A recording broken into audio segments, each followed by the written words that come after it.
Saya percaya kalau orang tua jasmani aja sedemikian, pasti Tuhan juga lebih lagi.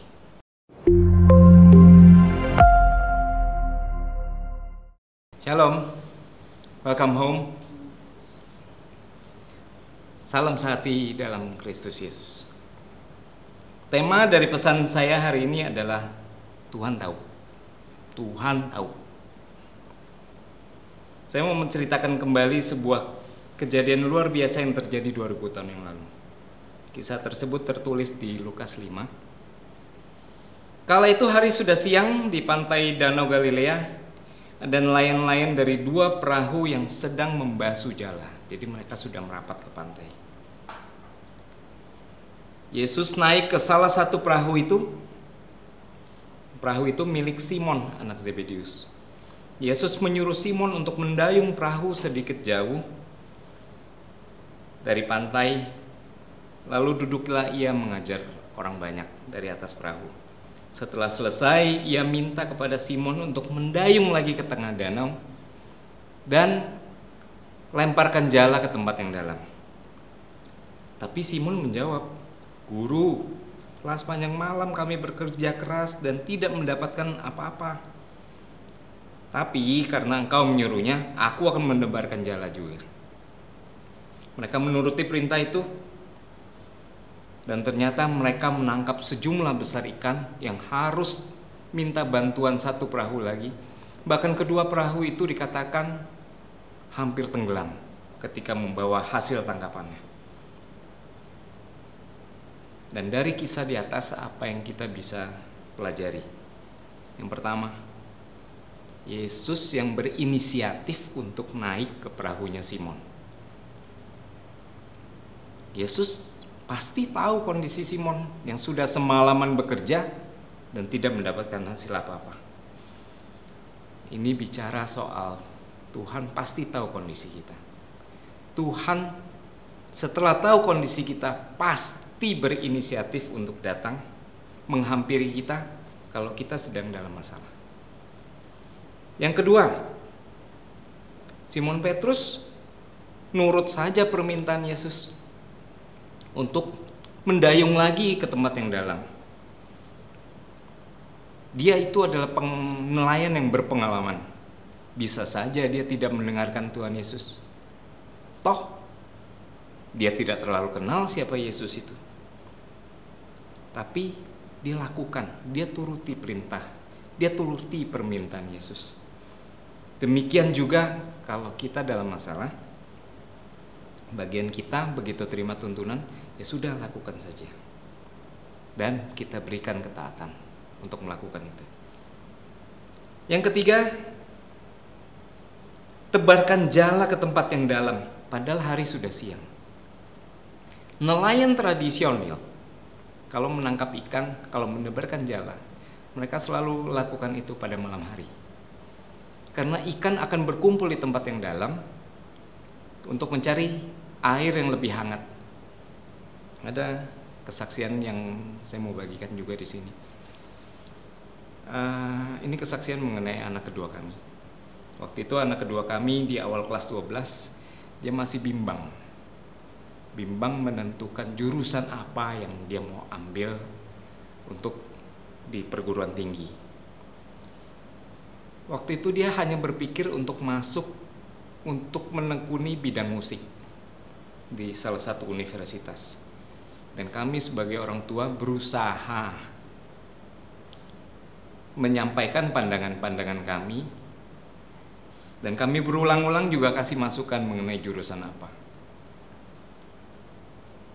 Dan yang terpenting adalah apa manfaat jangka panjangnya. Apa tujuannya yang kami lihat kalau dia menempuh jurusan ini dan jurusan itu.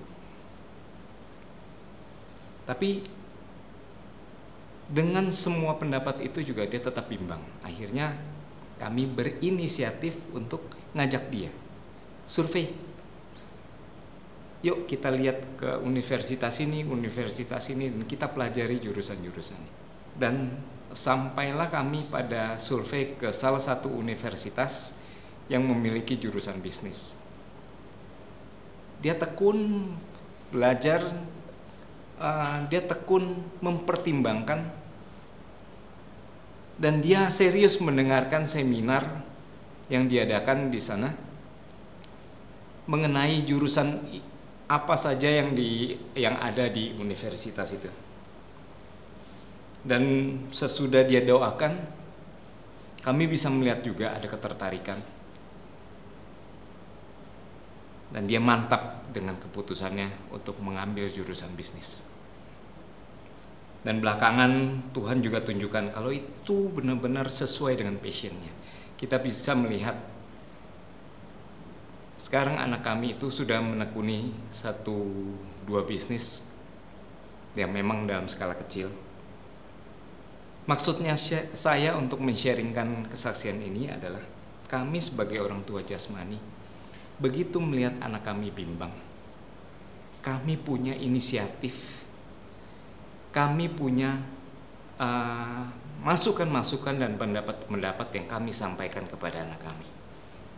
Dan anak kami melakukan apa yang menjadi bagiannya. Dia memberikan ketaatan. Saya percaya kalau orang tua jasmani aja sedemikian, pasti Tuhan juga lebih lagi. Pasti Tuhan kalau melihat kita sedang kesusahan, Dia yang pasti mempunyai inisiatif untuk menghampiri kita, memberikan pertolongan gitu. Tuhan pasti memberikan bagian berupa menolong kita dengan segala cara. Dan kita cari tahu apa tuntunan Tuhan. Biarlah itu menjadi bagian kita dan kita lakukan dengan ketaatan. Walaupun saya tahu kadang-kadang tuntunan Tuhan seolah-olah tidak lazim, di luar kebiasaan, susah dimengerti. 1 Korintus 2 ayat 9 berkata, tetapi seperti ada tertulis apa yang tidak pernah dilihat oleh mata dan tidak pernah didengar oleh telinga dan yang tidak pernah timbul di dalam hati manusia, semua yang disediakan Allah untuk mereka yang mengasihi Dia. Ayat ini menggambarkan bagaimana kita bisa mengerti kalau ternyata semua yang kita dapat itu tidak pernah dilihat mata, tidak pernah didengar, bahkan tidak pernah dipikirkan. Tapi jangan khawatir, Tuhan kasih satu jawaban yang sangat pasti. Di akhir ayat itu dituliskan, semuanya disediakan untuk mereka yang mengasihi Dia. Jadi, apa hubungannya dengan ketaatan? Yohanes 14 ayat 15 versi Amplified Bible. Jikalau kamu sungguh-sungguh mengasihi aku, kamu akan menyimpan perintah-perintahku dan mentaatinya. Jadi kalau Anda mengasihi Tuhan, pasti Anda bisa membangun ketaatan pribadi kepada Tuhan. Mari saya mau berdoa untuk kita semua. Bapa di surga, meskipun apa yang Kau sediakan kadang tidak pernah terlihat, tidak pernah didengar, bahkan tidak pernah timbul di dalam hati, tapi kami percaya Tuhan, rancangan-Mu adalah rancangan damai sejahtera. Kami percaya rancangan-Mu adalah rancangan yang membawa kepada kebaikan. Dan Engkau adalah Bapa yang tidak pernah memberi ular beracun pada saat kami minta roti. Biar saat ini Tuhan, setelah mendengarkan pesan ini, kami bisa menumbuhkan ketaatan dan kami bisa menjalani hubungan yang lebih intim lagi dengan Engkau Tuhan. Karena kami percaya pada saat ada hubungan yang intim antara Bapa dan anak, pasti akan ada jalan-jalan yang terbaik yang Kau sediakan lebih lagi kepada kami. Pasti jalan-jalan di hadapan kami semakin hari semakin terbuka. Oleh sebab itu Tuhan, kami mau menjadi anak-Mu yang lebih berkenan kepadamu, yang mempunyai hubungan yang baik dengan Bapa kami yang luar biasa. Terima kasih Tuhan, di dalam nama Tuhan Yesus kami berdoa. Amin.